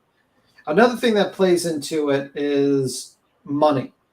Does Iqamel have enough money to continue the lawsuit? Because I don't think $5,000 or any amount of money is going to be enough. I think it's probably going to cost him like $20,000 or $30,000. Grandma, that's me too. Yeah. I have words, but I'm just not going to say words because I claim to be a legal. Yeah, but the problem. This is our commentary. Welcome to the commentary channels. This is what we do. Yeah, my opinion is, I'm reading it, just my understanding of defamation and slander. Actually, it's more like libel, actually, that they're going after him. I think Ryan is dead to rights. He's going to lose. How much he's going to lose, that's up to debate. I don't know how much he's going to lose. I don't think he's going to lose 21 million. No fucking chance he's losing 21 million. Oh, but no. That's my opinion. But I think it's probably going to be, if the jury hears all the shit he said, and all that stuff, which I'm pretty sure his lawyer is probably going to fucking fight like tooth and nail from any mentioning of the Kylie Rodney lawsuit. There's no way there's no way the lawyer is going to let any mention of another lawsuit of the parents come in, because that could definitely prejudice the jury. They're going to probably fight tooth and nail for that. So I think probably he's going to win, Iqamel. It's probably going to take like a year, maybe longer. And Ryan's going to lose money. And the sad thing is, Ryan could have resolved this by just simply privating 2 videos and making a retraction video of an apology. And that's pretty much it. And it would have cost him $0. No, I'm not going to meet up with Laura. Laura, I hope Laura's enjoying her trip in New York. I suggest you go to, well, she knows where to go to. She's lived here before. I think she's visiting her son's coming up here for school or something like that, which is congratulations. I think her son's up here. Well, I hopefully she has a good trip. I have my issues with Laura, but, I hope that she does have a good trip to New York.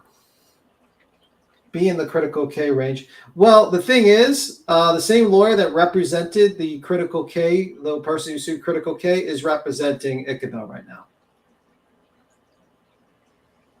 So, yeah, it's pretty clear. Oh, it's the same lawyer. It's the same lawyer. Yeah, it's the same lawyer. He's licensed in Mississippi and Tennessee. And Tennessee is where Ryan is, yeah. Okay. Yeah. So right now we're just hoping that it falls under Florida jurisdiction.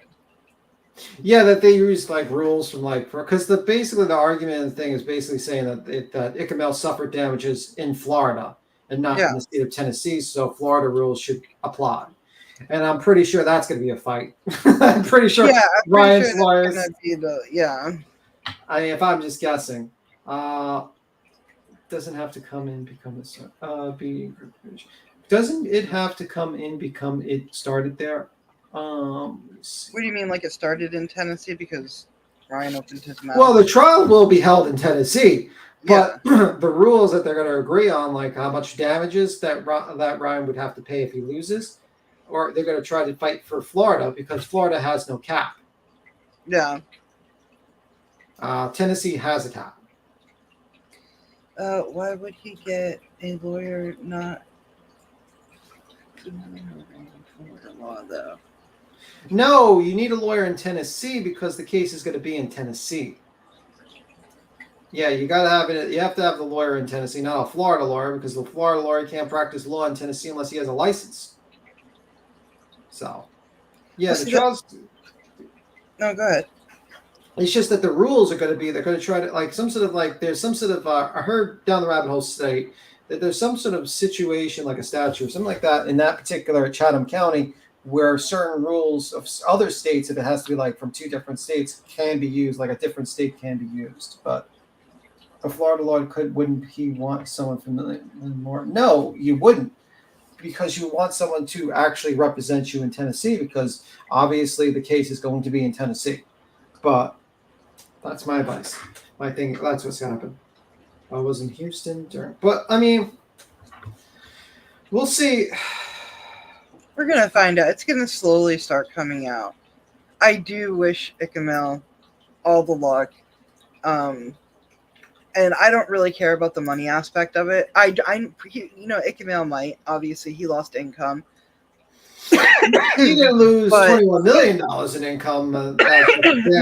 No, but it's like a car dealership. They're gonna say this car's $10,000. Just saying, doing weak numbers. This car's $10,000, and you haggle a bit, and then you're like, okay, now it's down to $7,000. You have to go high so you can go low.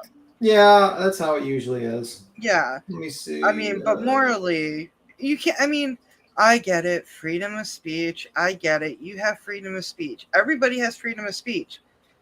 But Well, you I- don't have freedom of consequences from that speech. If you say something that is so damning, especially what Ryan No, I mean, said. wait. You know what I It has mean? to be more than damn. It has to be factually a lie, basically. It has Yeah, to that's be- what I mean. Yeah. Yeah, it's like, and it has to be something that most society considers bad. And most civilized society considers pedophiles a very bad thing and is not accepted in a civilized world. And there is no basis of fact to believe Icamel is a pedophile or runs a secret pedophile ring. And there's no facts. So that's the situation that occurred there. And that's why he's getting sued for defamation. And the tragedy is that Ryan could have resolved this very easily. That's the sad thing. Guys, if they're listening closely, I think you can hear me too. No, that's actually My fish Tony's tank. fish tank. It's my fish tank. Tim hates them. Tim hates all the animals I have. Yes. He doesn't Okay, love but if them. you don't have the money ahead of time to sue someone, should you? What do you mean, raising money? I'm trying to get your question. I don't know Icamel's financial situation. As you all know, I'm very withdrawn from the current conversation. Normally, Tim brings me in, so I don't know Icamel's financial situation doing this. But even if he had 2 pennies to rub, he still has a case. Well, listen. When it comes to donations, I have no issues of anyone raising money for, as long as you're transparent with it. If he puts out there a PayPal pool and says, "Hey, donate to my PayPal pool because I need more. I would like to be, get some more money so I could do this case." I don't see an issue with that because it's transparent. It is what it is. He's not forcing anyone to donate. He's just basically saying, "Here is my jar. If you want to donate, donate. If you feel like what Ryan did to me was wrong, help me out here." And that's pretty much it. What I think he had the money first off because he had to pay a retainer. So obviously he probably had to pay the lawyer up front. But Yeah. You know, but he if probably- he does, but that's the thing when it comes to YouTubers, if they put up their Cash App for anything, that's between them. As long as they're not lying about what they're, and obviously Icamel's not lying, then I don't really care. Like, that's petty. Yeah, I know. That was great news that Queen Bee actually met her countersuit goal. She met her 10,000 Yeah. countersuit goal. That's great. It was for a good cause. Listen, Jones, and the problem is, and I'm going to say this, it's not a choice because if you type, I mean, I want you all to do an experiment. I want you all to type Icamel and YouTube, Icamel YouTube, and you'll see the first 3 videos is Icamel, like of basically Ryan Upchurch's videos on Icamel, and they basically destroy his business. Like they really fuck him over because imagine like let's say he goes on a news art. Let's say people want to invite him on Court TV, they're going to have someone type in his name, Ichamel, and they're going to see these things. And it's going to look very problematic. Let's say someone hears about Ichamel and they Google Ichamel and they see these things. It's going to be problematic. And I think, like, personally, I think this is just the $21 million is just Ichamel being pissed off and also kind of saying, hey, Ryan, time to stop fucking ignoring me and stop fucking not doing the right thing. It's time to take you to court. And I'm thinking the main result of this thing would be, like, I think it'll probably be resolved when Ryan deletes the video or puts it in private, doesn't ever put it up, stops and also stops lying about him and makes a public apology and pays for his court costs or some other things. And that's pretty much it. Well, I don't think Ichamel's doing real. this for a payday. You know Let's what I mean? be real. If it's not Ichamel today, it could be any of you tomorrow. Well, Any of he's us already- that have a channel, we could be the next target for these ridiculous, flat out, baseless fucking information that is put out. We can't have that. Bro, I gotta refute this. True Texas says, I agree, as if you have a lawsuit, in my opinion, against a rich person and you are wrong, a lawyer will take it pro bono. That is not true. No, that Lawyers doesn't- do I mean, not that- work for free. Usually the reason why a lawyer might take your case, there's lawyers that might take your case and it's not pro bono. like 'Cause that means basically like free. They're not taking it free. Yeah, it's not like TV. I wish it was more like TV because then, you know, a lot of people would get a lot of help. Yeah, for the public good. Yeah, they're not doing it. What they usually do, what you're referring to, is like for instance, you know, like personal injury law cases where, like, you trip on a sidewalk, they take 1/3 of your money from the settlement, or if you win. Okay. Oh, he's worried about the safety of his child. See, I didn't know Ichamel had a kid. Yeah, he does. That's scary. So I mean, you're not going to see, but when you're doing like a defamation case, it's not a personal injury case. They're not going to take 1/3 because you don't know if you're going to win. So most lawyers, you know, they don't take that. They have to pay hourly for that. So it is what it is. And Ichamel just didn't have the money. I had like money, put down money, but he's probably going to need more. And he's asking his fans if they want to help him to donate. I have no issues with that. He's being transparent. And if you want to donate, don't. Nothing wrong against it. I'm not going to guilt people for anything. I just think it is what it is. He went live about a lawsuit, and so many people in his chat said they were going to unsub just because of the way Dolly presented the case. No proof, no facts, no receipts, just based off of Dolly's thoughts. Who went live? Ichamel? Or I have no idea. Yeah, I'm not sure what we're talking about. So if you can give me an idea, I'm a little confused. Again, I'm all in for the bringing a lawsuit against Church. You have it right, but attaching a way of denying is attacking to me. Well, you know, I get your point. Man. I call BS that maybe I should use a contingency. I call BS on that. Maybe I should use contingency instead. What's a contingency? I'm not sure what you mean by contingency. Sorry, that might be my limitations in not understanding that term, man. I'm a little off. Okay, I didn't know that, Queen Bella. Hey, Bushes. See, that's the thing. Yeah, I hate that. Because the kid is now affected by this. Hi, Bushes. Yeah, I mean, the kid's affected by this. His YouTube career, his way of making money is affected. And, I mean, you know, Boston, yeah, that's... And this is the thing, if he kept on going, he could have lost his daughter with these accusations. Like, it's crazy. Yeah. Kids are off the table to me. Yeah, Kids I don't think... Yeah, we don't know. Okay, so Dolly went live about the lawsuit, and so many people in his chat said they were gonna unsub just because of the way Dolly presented the case. No proof, no facts, no receipts, just based off Dolly's thoughts. Oh, so Dolly was basically stating that there was no proof, no facts for the defamation? Is that what you're stating? I'm a little because I don't watch Dolly. I mean, maybe Joneson will, because Jonesons are Dolly correspondents, on the ground correspondents on Dolly Vision. She knows a lot more about Dolly Vision than probably everyone in this chat. I don't follow. Yeah, I don't follow. She's the correspondence to Turtle Island. You know, when they don't throw her off Turtle Island eventually, she usually is like on the shore in her little boat watching with her binoculars at Turtle Island to see what happens. Yeah. See, I don't know much about Ichamel except obviously the drama that happened a year ago. Yeah. Give or take a year ago. I don't know how long. It's but- a year ago. It's pretty much a year ago. But other than that, no, that's horrible because now the kid has to be uprooted and has to leave because of factless information. Yeah, I get what Joneson's is saying. Is basically saying, hey, if you don't have the money to sue, you shouldn't be probably sue. Basically, that's what Joneson's is saying. You should not be like going and putting finance like stuff like that. You know what? I mean, If he had a chance, I think that's probably why he took this chance. Do you get what? It's a chance. It's a chance. Yeah. Because you got to think, again, this is what Ryan was saying about Ichamel. It could be any of us next. I mean, when you get things like, let me see. Let me see. Yeah, Nick, I'm with you. I don't think sometimes people need help. Simple as that. Nothing wrong with it. But that's my opinion, and I understand what Joneson's is saying, but I just think if people need help, then they need help, and if the community is okay with that help, yeah, then it's not my business. It's really, to me, it's not my business.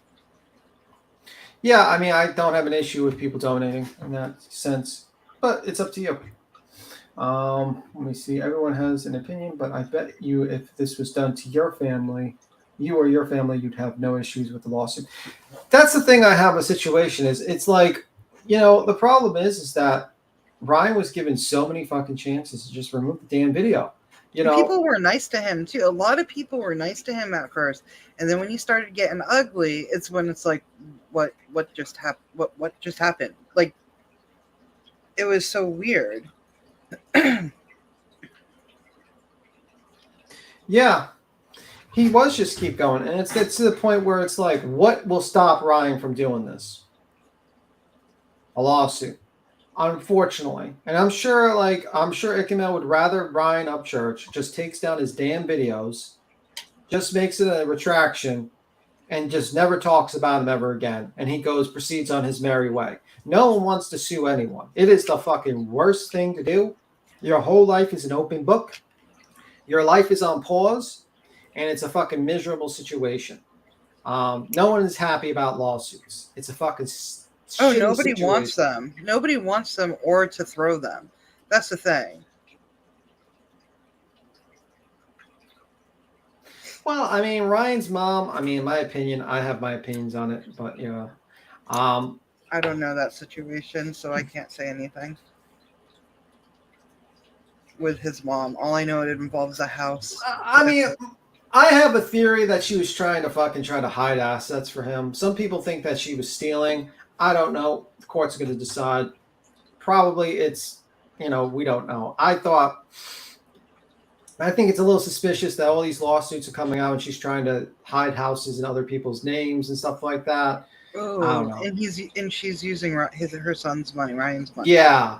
So a lot of people. That's why. I don't like. Ryan I is don't. suing. I don't like Ryan, but nobody should do that. Family. Yeah, so a lot of people believe that she was stealing the money. Some people, like myself, think she was kind of hiding assets for him because he was saying some crazy shit, and she knew he was going to be sued.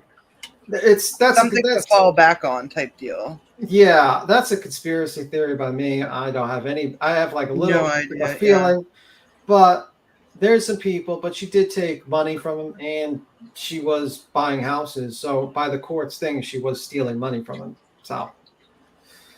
Ryan's life is an open book, but are the people who are suing him.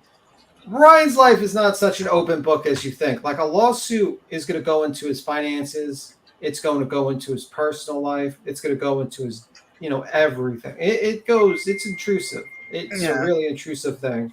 But yeah, both sides become an open book.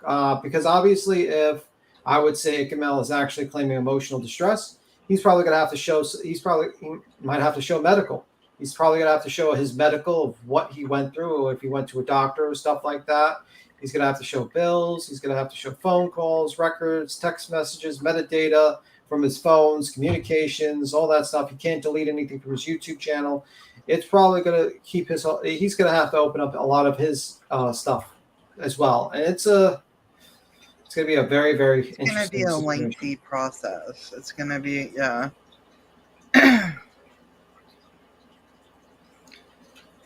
But that's what my theory is. I thought that she was trying to help him out by saving asset, like try to put in other people's names. But people disagree with me. I can understand why, but it's just a conspiracy theory It's of just mine. yeah. That makes I would rather think that, like the mother, because your mother's supposed to be caring. Your mother's not supposed to be taking money out of your account and buying homes. I would like to think the mother was, making a nice, something to fall back on. But no matter what it is, we don't know what it is. I will say that I do feel bad on Ryan with that because that's your mother. That sucks, dude. Like that sucks. But I'm not going to excuse what you said about Ikamel. But anyway, we're going to throw it to the end, but I figure we'll play a little something. It got a little serious there. But I remember I talked about the gangster crab. You just do a share screen, man. Okay. This is the gangster crab. Before we leave, I might as well end it with this. É o bichão do mangue, né? Ó, brabo. Oh, I've seen that before.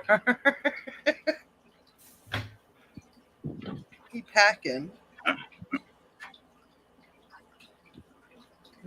Now he has a weapon.